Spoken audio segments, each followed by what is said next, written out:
Hello everyone, मैं हूं सुहेल। उम्मीद करता हूं सब लोग ठीक होंगे। स्वागत करता हूं एक बार फिर से एक नए वीडियो में। इंडिया वर्सेस इंग्लैंड पांचवा टेस्ट मैच ओवल में खेला जा रहा है। पहले दिन का खेल ख़त्म हुआ है, बस अभी अभी।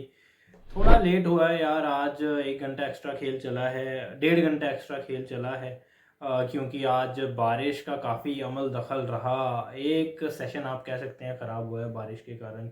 उसकी वजह से खेल जो है थोड़ा सा ज़्यादा चलाना पड़ा। तो आज का खेल ख़त्म होने पे इंडिया 204 रन्स हैं, 6 विकेट के नुकसान पे। कहीं ना कहीं इंग्लैंड के नाम आज का दिन रहा है। पहले तो टॉस जीत के पहले बॉलिंग करने का फैसला किया इंग्लैंड ने। ओवरकास्ट कंडीशंस थी, बॉल फैसला बिल्कुल सही रहा। ऊपर से यशस्वी जायसवाल, केएल राहुल बड़ी जल्दी आउट हो गए थे। उसके बाद फिर एक छोटी सी पार्टनरशिप लगी ज़रूर थी, लगभग 45 रनों की, शुभमन गिल और साई सुदर्शन के बीच में। बट उसके बाद फिर शुभमन गिल ने जिस तरह से अपना विकेट फेंका, पता नहीं वो इतनी पास से रन लेने की कोशिश कर रहा था यार, कुछ समझ में नहीं आई यार। इतनी तगड़ी फॉर्म में चल रहा शुभमन गिल, कप्तान होके इस तरह से रन चुराना, मतलब मेरे समझ से बाहर है। अपना विकेट थ्रो किया, ज़रूरत थी नहीं। फिर उसके बाद साई सुदर्शन, रविंद्र जडेजा, ध्रुव जुड़ेल, ये सब आप कह सकते हैं 2 विकेट जो हैं, जो इंडिया की जो गिरी हैं, वो आप बॉलर को थोड़ा बहुत आप क्रेडिट दे सकते हैं कि साई सुदर्शन वाला और रविंदर जडेजा वाला, वो 2 विकेट्स आप कह सकते हैं कि बॉलर का उसमें बहुत बड़ा हाथ था।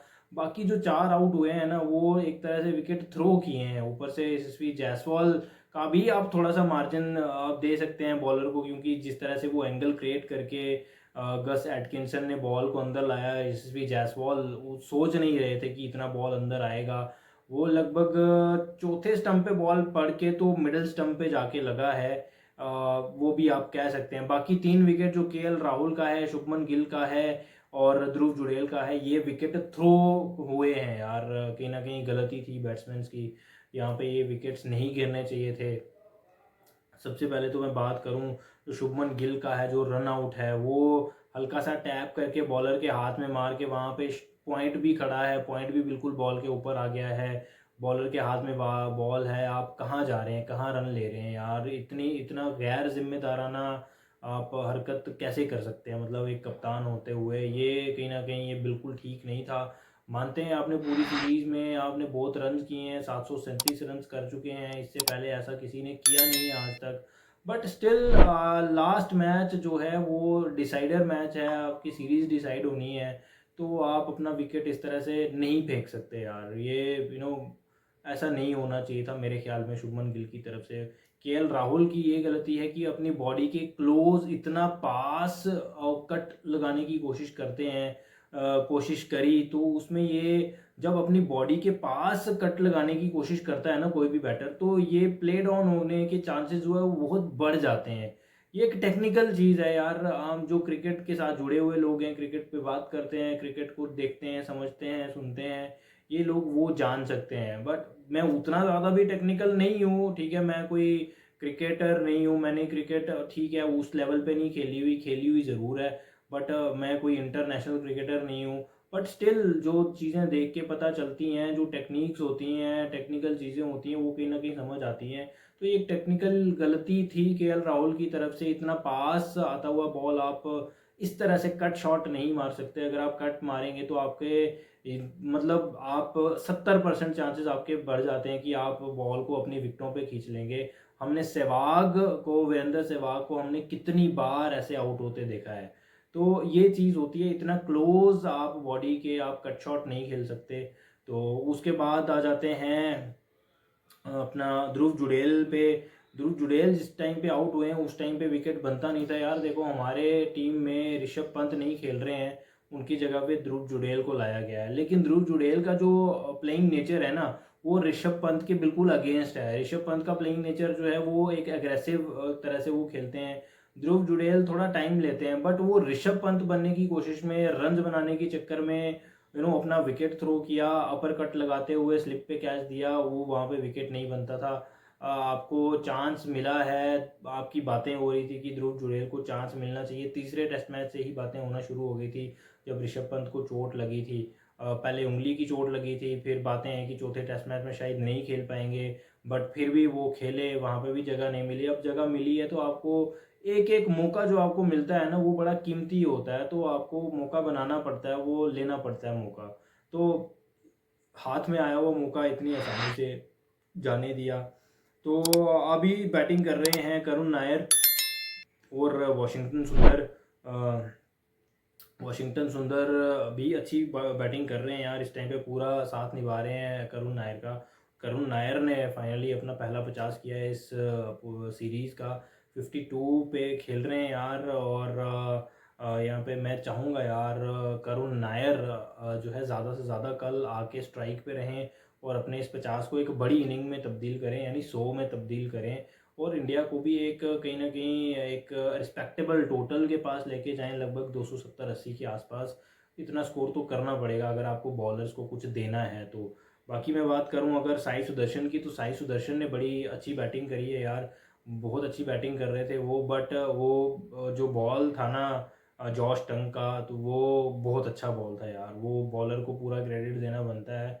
वो बहुत अच्छा बॉल था, उस बॉल पे कुछ नहीं कर सकते। वो बस रोकना पड़ता है बॉल, क्योंकि वो लेंथ भी नहीं होती खेलने वाली, विड्थ भी नहीं होती उस बॉल पे, बस वो बॉल रोकना पड़ता है। ये प्रॉपर टेस्ट मैच बॉल था, उसको रोकने के चक्कर में इन स्विंगर के लिए खेल रहे थे, वो बॉल अंदर आया नहीं, पड़ के बस सीधा ही गया एंगल के साथ।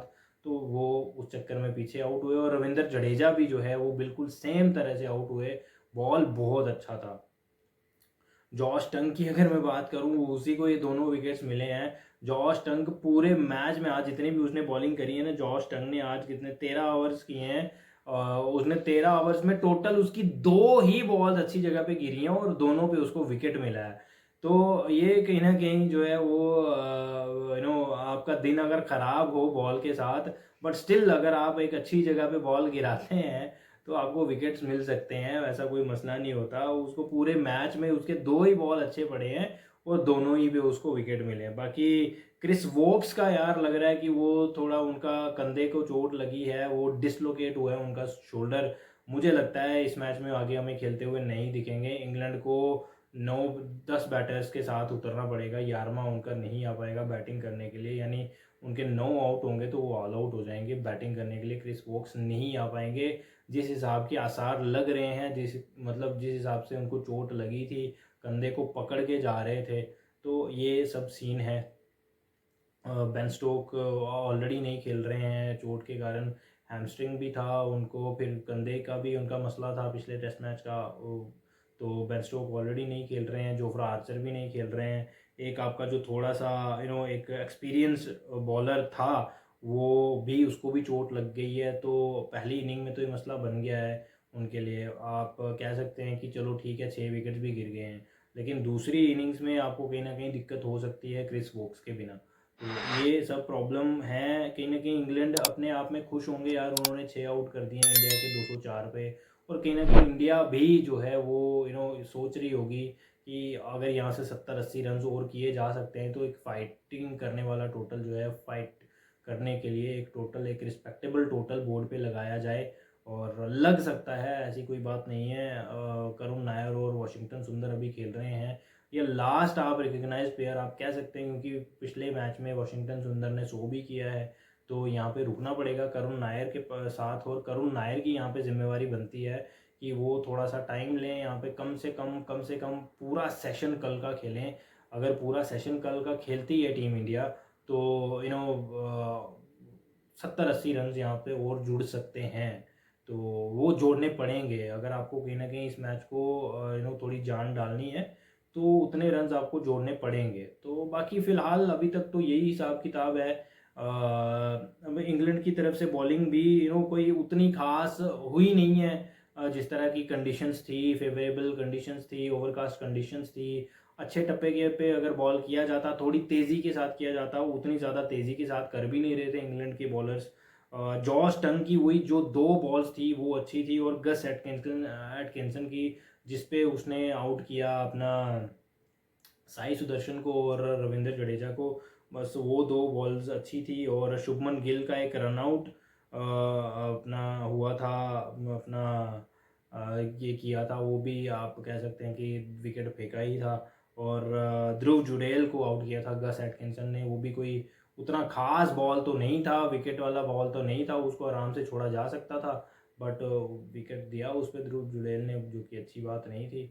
तो अब कल देखते हैं यार किस तरफ जाता है ये मैच। इंडिया की तरफ से अगर मैं कहूँ तो कम से कम 70-80 रन और जोड़ना, कम से कम 70 रन और जोड़ना, यानी पहला सेशन खेलना पूरा, वो कहीं ना कहीं इम्पोर्टेंट रहेगा और खेलना पड़ेगा। इंग्लैंड की तरफ से अगर मैं बताऊं, ऑलरेडी वो एक अच्छी पोजीशन पे हैं। अगर वो कल इंडिया को पहले 1 घंटे में आउट कर लेते हैं 25-30-40 रन के आसपास, तो कहीं ना कहीं एक उनके लिए और थोड़ी सी पोजीशन जो है वो स्ट्रांग हो जाएगी।